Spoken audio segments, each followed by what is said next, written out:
Sorry, I didn't introduce Gustav. Gustav Larsson, been a pro since 2003. Yep. Started off with Fossa Bartolo, an Italian team, now with Saxo Bank. Second in the Olympic time trial championships. Third in the world. Second. I'm so sorry. Second in the world. I'm not going to jip him out of any Palmares. But so second in the world, second at the Olympics, both in the time trial. So he's going to put his sit bones right in the middle of that pad. I'm going to have him lean on his forearms and try to recreate that cycling torso angle. And he leaves a very quick impression. It's of his best side. Questa è la risposta alla questione che era stata formulata prima circa la prima determinazione della navigazione di sé. They look like the famous statue. This is a very important test. It shows me how the knee works under a load, like in the pedaling stroke. It also shows me whether he's strong in the core and strong in the glutes or not. Okay? Capacità di valutare quanto è tonico a livello muscolare e di quanto ruota il ginocchio sotto l'effetto di un carico. So, one-third knee bend on a weak person, they drop that hip, you know. So a nice strong athlete, good core strength, nice level pelvis, good glutes, good core, which of course he did.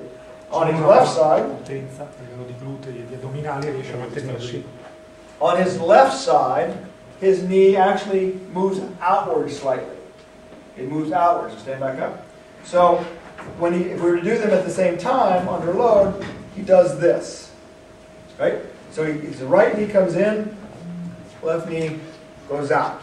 Right? So that's what we've learned. We've learned that he's flexible. We learned that he's got very flexible shoulders. We know that his right hip is a little high. We know that his right knee goes in, his left knee goes out, and that his sit bones are 110 millimeters wide.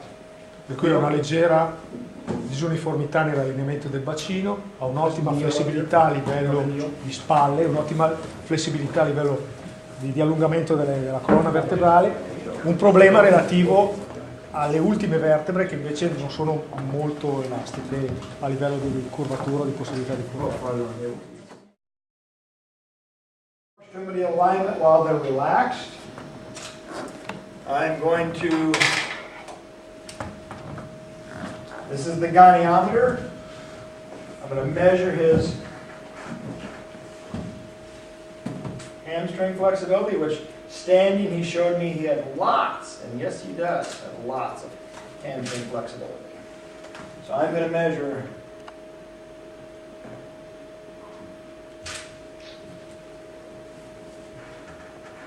at 115, which is, I'm sorry, that's not right. Did my math wrong. Hang on. Can't be greater than 90, can it?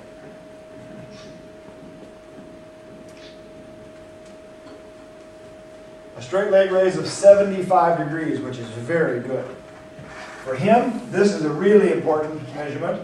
At the time trial, look how much flexibility he has before we encounter a movement on that other side.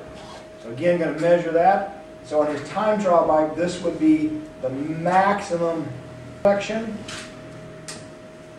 Wow, 128 degrees. I mean, that's what makes that his ability to disappear in the wind and get really low, very important. Tutte queste valutazioni sono fatte con l'atleta rilassato, naturalmente, permettendogli di avere la massima mobilità degli altri. And sit up for me. If it disappears, have we told you it was long on the way before? No. I think it's sometimes. Sometimes there, sometimes not. Sometimes there's a difference. Sometimes there's no Exactly. difference. I think Sometimes when I it's go in to his chiropractors, exactly. it So goes away. what he's saying to me is that it's in his pelvis and probably a little bit in his back from his fracture that he gets a bit rotated because that's what it's showing here today, that he's got a little pelvic rotation. He says sometimes it's there, sometimes it's not, meaning that when he gets adjusted, gets massaged, it goes away. Il problema può nascere a livello di rotazione di bacino, perché è dovuto alla sua frattura, e a seguito anche magari di giorni in cui lui ha la muscolatura più rilassata, dopo un massaggio o qualche cosa, questa disuniformità leggera di lunghezza degli arti inferiori può scomparire, può essere meno evidente, ma è dovuta non tanto alla lunghezza diversa delle ossa, quanto a una rotazione del bacino. Test, which looks for tightness in the quadriceps, tightness in the hip flexor, and tightness in the iliotibial bands. Okay? So I'm just going to scoop him up and roll him back. Yep. I get your legs. I think we may be too far.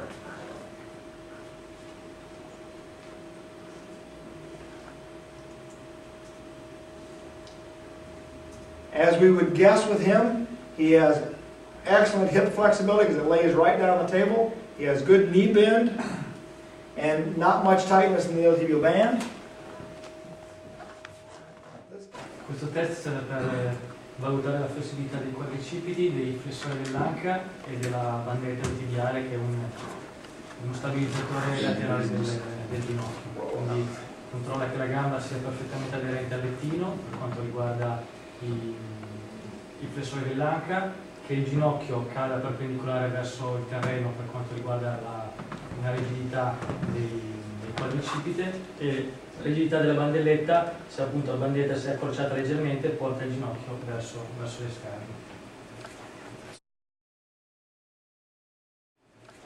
So, as we start to put him on the bike, we've seen that he has some foot collapse, right? We saw that already. So we have three choices of footbeds that come in the shoes. Red being what comes in the shoes, blue being the medium, green being the maximum. I know Gustav well enough to know that he's got a flat foot that likes arch support. He also, on occasion, most occasions, he chooses to use a custom footbed, which is very much like our green one. Matter of fact, we have green ones, he has green ones in his shoes. The reason I point this out is that the BG shoes can be used with custom orthotics if the rider chooses. È importante segnalare che la scarpa, come realizzata con i concetti di Geometry, può essere benissimo utilizzata anche con implantari correttivi ortopedici.